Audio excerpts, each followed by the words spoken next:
इस रहस्य से पर्दा उठाने के इस रोमांचक सफर पर चलने से पहले अगर आपको ऐसी रहस्यमयी खोजों पर बने वीडियो पसंद हैं, तो इस वीडियो को लाइक जरूर करें और चैनल को सब्सक्राइब कर लें ताकि आगे आने वाले भागों को आप मिस न करें। चलिए शुरू करते हैं इस महाकाव्य यात्रा को। उत्तरी ध्रुव, ये नाम सुनते ही हमारे दिमाग में एक ही तस्वीर बनती है।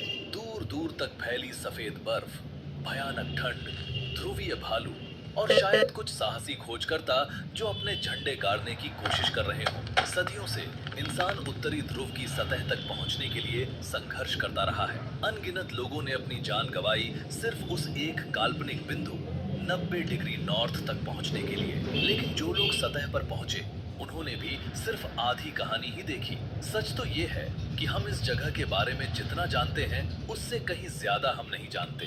जो कुछ भी हम ऊपर से देखते हैं वो सिर्फ एक मुखौटा है। असली दुनिया, असली रहस्य तो उस चलती फिरती बर्फ की चट्टानों के नीचे आर्कटिक महासागर की गहराइयों में दफन है। ये एक ऐसी दुनिया है जो शायद अंतरिक्ष से भी ज्यादा दुर्गम और खतरनाक है। चांद पर कदम रखना तकनीकी रूप से आर्कटिक की गहराइयों में जाने से कम पेचीदा था। समुद्र के नीचे उत्तरी ध्रुव की खोज करना इंसान के लिए अब तक की सबसे बड़ी इंजीनियरिंग और मानसिक चुनौतियों में से एक रहा है। आप सोच रहे होंगे कि ऐसा क्यों? अंतरिक्ष तो खाली है, वहाँ कोई हवा नहीं, कोई जीवन नहीं। यहाँ तो पानी है, हमारी अपनी धरती का हिस्सा है। लेकिन यही पानी और उसके ऊपर जमी बर्फ सबसे बड़ी मुसीबत है। जब आप अंतरिक्ष में जाते हैं तो सबसे बड़ी चुनौती वैक्यूम होती है, दबाव का न होना।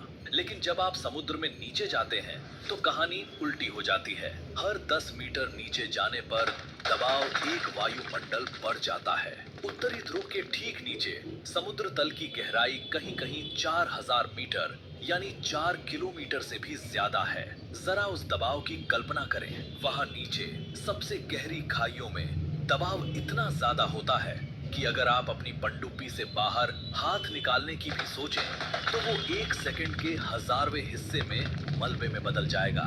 ये दबाव वैसा ही है जैसे आपके अंगूठे के नाखून पर एक पूरी की पूरी अफ्रीकी हाथी खड़ी हो जाए। उस गहराई पर जाने वाली हर चीज को टाइटेनियम या विशेष स्टील के मिश्र धातुओं से बना होना पड़ता है, जिन्हें इंच दर इंच परखा गया हो, क्योंकि एक बाल बराबर की दरार का मतलब है तुरंत मौत। पानी का दबाव उस दरार को सेकंडों में फाड़ देगा और अंदर की हर चीज को कुचल देगा। और इस जानलेवा दबाव के साथ है कभी ना खत्म होने वाली ठंड। आर्कटिक महासागर की गहराइयों में पानी का तापमान अक्सर 0 डिग्री सेल्सियस से भी नीचे चला जाता है। आप पूछेंगे कि फिर पानी जमता क्यों नहीं? ऐसा इसलिए होता है क्योंकि समुद्र के पानी में नमक की मात्रा बहुत ज्यादा होती है और अत्यधिक दबाव पानी के जमने के बिंदु को और नीचे धकेल देता है। ये सुपर कूल्ड पानी है जो किसी भी सामान्य मशीनरी को जाम कर सकता है। लेकिन इन सबसे डरावनी बात जो किसी भी खोजकर्ता या पनडुब्बी कप्तान के रोंगटे खड़े कर देती है, वो है उनके सिर के ऊपर की छत। दुनिया के बाकी महासागरों में, चाहे वो प्रशांत हो या अटलांटिक, अगर आपकी पनडुब्बी में कोई तकनीकी खराबी आती है, आग लगती है या कोई मेडिकल इमरजेंसी होती है, तो आपके पास एक विकल्प हमेशा होता है, इमरजेंसी ब्लो। आप गिट्टी के टैंकों में हवा भरकर सतह पर आ सकते हैं। ऊपर खुला आसमान है, ताजी हवा है और मदद की उम्मीद है। लेकिन आर्कटिक में ये नियम लागू नहीं होता।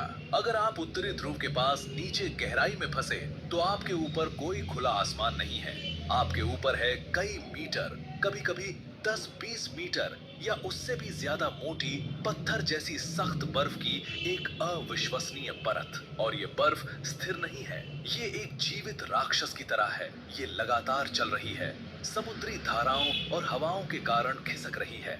बर्फ की विशाल परतें एक दूसरे से टकराती हैं, टूटती हैं और एक दूसरे के ऊपर चढ़ जाती हैं, जिससे पानी के नीचे बर्फ की विशाल पहाड़ बन जाते हैं, जिन्हें आइस कील कहा जाता है। ये कीलें सतह से सैकड़ों फीट नीचे तक लटकी हो सकती हैं, जैसे किसी गुफा की छत से नुकीले पत्थर लटकते हैं। एक पनडुब्बी के लिए ये एक ऐसा भूल भुलैया है जहां नेविगेशन की एक छोटी सी गलती का मतलब है इन लटकती हुई बर्फ की चट्टानों से टकरा जाना। और अगर आप नीचे फंस गए, अगर आपकी मशीनरी ने जवाब दे दिया, तो ऊपर आने का कोई रास्ता नहीं है।